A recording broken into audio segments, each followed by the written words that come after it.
Hi అండి. Welcome to cute kids creations. చూస్తున్నారా మా చికెన్ ఏం కావాలే ఎలా తింటున్నాడు. బంగారు కొండ. 2 రోజులు గ్యాప్ వచ్చింది కదండి. మరి నార్మల్ ఫుడ్డే తిన్నాడు కదా బిడ్డ.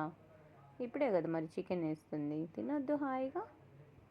వాడు తింటేనే అదో ఆనందం. మేము నార్మల్గా రెస్టారెంట్కి వెళ్ళాం.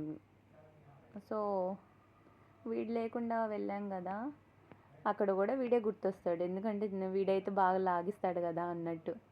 ఏం చేస్తాం, కామ్గా వీడి కోసం అంటే సపరేట్గా తీసుకొచ్చాం. పెట్స్ ఉన్న వాళ్ళందరూ ఇలాగే చేస్తారు కదా. మనం ఎక్కడికి వెళ్ళినా గుర్తొస్తాయి. వాళ్ళకు ముందు తీసి సేఫ్ సైడ్ పెట్టుకోవాలి, వాడికైతే బాగా ఇష్టం కదా అన్నట్టు. మా అర్జున్ గాడు ఉన్నాడు, కుక్కపిల్ల. మా వీధి మొత్తానికి భలే ఇష్టం వాడంటే. చాలా ఓబిడియంట్గా ఉంటాడు. పర్టికులర్గా ఒకరి పెట్టని కాదు, వీధి మొత్తానికి పెట్టనమాట వాడు. సో బిర్యానీ తింటున్నామంటే ఆటోమేటిక్గా ఎముకలు గుర్తొస్తాయి కదా, బోన్స్ ప్యాక్ చేసుకొని తీసుకెళ్తాము. నేనైతే ఎంతసేపు గోల్ చేశానో మా అమ్మకి, ప్లీజ్ మా బోన్స్ ప్యాక్ చేయమని చెప్పు మా, తీసుకెళ్దాం మా, అర్జున్ గడు భలే తింటాడు మా, లెగ్ పీస్ అయితే స్నాక్ ఐటెం లాగా లట తినేస్తాడు మా. ఎన్నిసార్లు చెప్పానో. మా అమ్మ తిడతా ఉంది, కామ్గుండు, తీసుకున్నది ఒక బిర్యానీ ప్యాకెటు, తిన్నది ఇద్దరము, మళ్ళీ దానికి ప్యాకింగ్ అంట, ఏమనుకుంటారు వాళ్ళు అంట. పక్కన వాళ్ళు, మా పక్కన కూర్చున్న వాళ్ళు అయితే అలాగే చూస్తున్నారు, ఏంది అమ్మాయి ఎముకలన్నీ ఏరు పెట్టుకుంటుంది అన్నట్టు. నాకైతే ఏం నవ్వు వస్తూ ఉందో. మా అమ్మేమో వాళ్ళని చూసి ఫీల్ అయిపోతుంది. చూడు వాళ్ళు ఏమనుకుంటారు, కామ్గుండు అంటా ఉంది. ఏమన్నా అనుకోని మా, నాకెందుకు, మన అర్జున్ తింటాడు హాయిగా అంటే నీకు దండం పెడతాను వదిలేవి. చిన్న చిన్న ఎముకలు, మరీ పెద్దది కూడా కాదు. ఒక లెగ్ పీసు, ఆ చిన్న ఎముకలు ఏం తీసుకెళ్తామే, ఇంట్లో చికెన్ తెచ్చానే, కావాలంటే ఆ బోన్స్ పెడదామే, చికెన్ కూడా పెడదామే, ఇప్పుడు వదిలేవే అంటది. సరేలే అయితే అని చెప్పి ఇంకా తీసుకోలేదు బోన్స్. కానీ సప్పుగాడి కోసం మాత్రం చికెన్ ప్యాక్ చేసుకొని, అది దేంట్లో తెలుసా, ఒక పీసే కదా ప్యాక్ చేయమంటే బాగోదని చెప్పి టిష్యూలో రోల్ చేసుకొని కామ్గా హ్యాండ్ బ్యాగ్లో పెట్టుకున్నా.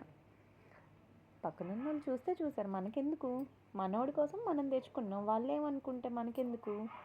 అందులో పీస్ అలాగే తీసుకురాలేదు. వాడికి ఇష్టమైన బాగా తినగలిగేటట్టు ఈజీగా ఉండే పీస్ తీసుకొని టిష్యూలో రోల్ చేసుకొని కామ్గా హ్యాండ్ బ్యాగ్లో పెట్టుకొని వచ్చానమాట. మా అమ్మ ఫీల్ అయిపోతూ ఉంది. వాళ్ళ పక్కన ఉన్న వాళ్ళు ఏమనుకుంటారు చూస్తే, మరీ దారుణంగా వీళ్ళు ఇంత చిన్న ముక్క కూడా ప్యాక్ చేసుకొని వెళ్తున్నారు అనుకోరా, కకృతి కాకపోతే అంటా ఉంది. ఎవరేమన్నా అనుకోని మా, మనం మన బిడ్డ కోసం తీసుకెళ్తున్నామా, నువ్వు లైట్ తీసుకో అని చెప్పి కవర్ చేసి తీసుకొచ్చాం. చూడండి సప్పు ఎంత బాగా తింటున్నాడో, ఎంజాయ్ చేస్తా. బంగారు కొండ అమ్మ, బంగారు కొండ. వీడికి ఇన్ని గారాలు చేస్తున్నాం కదా, వీడి రచ్చ ఎలా ఉంటుంది అసలు. మామూలుగా ఇబ్బంది పడుతున్నాడు. అటు పరిగెత్తను ఇటు పరిగెత్తను గోలు చేస్తా. చిన్న పిల్లల కన్నా దారుణంగా తయారయ్యాడు. చూడండి, మధ్యాహ్నం తిని కామ్గా పడుకుంటాడులే అని చెప్పి వదిలేస్తాం కదా, వెళ్ళి హాయిగా పడుకున్నాడు. మా అమ్మ మాత్రం వెతికి అలిసిపోయి టెన్షన్ పడి బీపీ పెంచుకొని మామూలుగా తయారవలా. నేను బయటికి వెళ్ళి వచ్చేసరికి మొహం చూడాలి మా అమ్మది. ఏంది మా అలా ఉన్నావు అంటే, వీడు ఎక్కడికి పోయాడో కనబడట్లేదే, ఇప్పటిదాకా వెతికాను, నువ్వు వెతకవా అంటుంది. వాడెక్కడికి పోతాడు, ఇంట్లోనే ఉంటాడులే అంటే, నేను ఇప్పటిదాకా వెతికాను, సప్పు అని పిలిచాను, అయినా రాలేదు, నువ్వు వెతకవా అని చెప్పి మొహం ఇలా పెట్టుకొని ఉంది.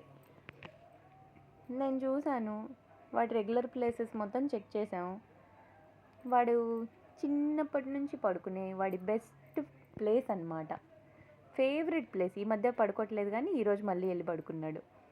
అదేనండి, కార్నర్ సీట్లో ఉంటుంది కదా, సోఫా కార్నర్ సీట్, ఆ కార్నర్ ప్లేస్ అంటే వాడికి చాలా ఇష్టం. బయటకు కనబడకుండా దాక్కున్నట్టు ఉంటుంది కదా, అస్సలు కనబడ్డా అక్కడికి వెళ్ళి పడుకున్నాడంటే.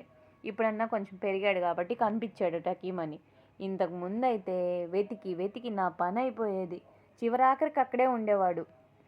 అసలు భలే కోపం వచ్చేది వీడి పనులకి. ఇప్పటిదాకా వెతికాను కనపడలేదు, ఇప్పుడు కనిపించావని చెప్పి తిట్టుకుంటూ ఉండేదాన్ని. ఎందుకంటే వాడు కనిపించకపోతే ఏడుపు కూడా అలాగే వచ్చింది, ఎటు పోయాడో అని. వీడి అల్లరి అలా ఉంటుంది.